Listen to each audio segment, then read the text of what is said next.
दुनिया की सबसे बड़ी चीज क्या है? एक बार बीरबल दरबार में मौजूद नहीं थे। इसी बात का फायदा उठाकर बीरबल से ईर्ष्या करने वाले कुछ दरबारी बीरबल के खिलाफ बादशाह अकबर के कान भरने लगे। उनमें से एक दरबारी कहने लगा, महाराज, आप केवल बीरबल को ही हर जिम्मेदारी देते हैं और हर काम में उन्हीं की सलाह ही ली जाती है। इसका मतलब यह है कि आप हमें अयोग्य समझते हैं, मगर ऐसा नहीं है।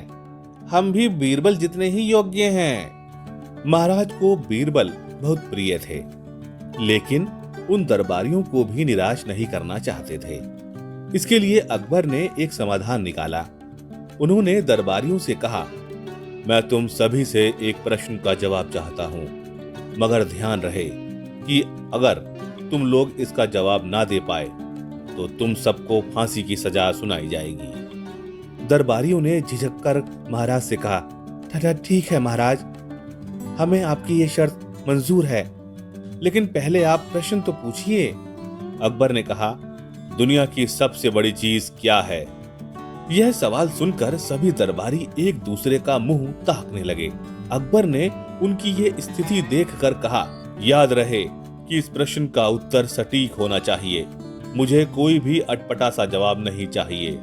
इस पर दरबारियों ने अकबर से इस प्रश्न का उत्तर देने के लिए कुछ दिन की मोहलत मांगी।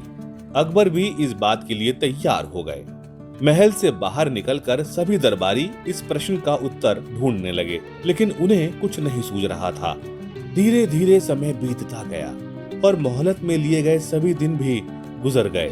फिर भी बादशाह द्वारा पूछे गए प्रश्न का जवाब न मिलने पर सभी मंत्रीगणों को अपनी जान की फिक्र सताने लगी। कोई अन्य उपाय न मिलने पर वो सभी बीरबल के पास पहुंचे और उन्हें अपनी पूरी कहानी सुनाई। बीरबल पहले से ही इस बात से परिचित थे। उन्होंने उनसे कहा, मैं तुम्हारी जान बचा सकता हूँ, लेकिन तुम्हें वही करना होगा जैसा मैं कहूँ। सभी बीरबल की बात पर राजी हो गए। अगले ही दिन बीरबल ने एक पालकी का इंतजाम करवाया। उन्होंने 2 मंत्रीगणों को पालकी उठाने का काम दिया, तीसरे से अपना हुक्का पकड़वाया और चौथे से अपने जूते उठवाए। वह स्वयं पालकी में बैठ गए।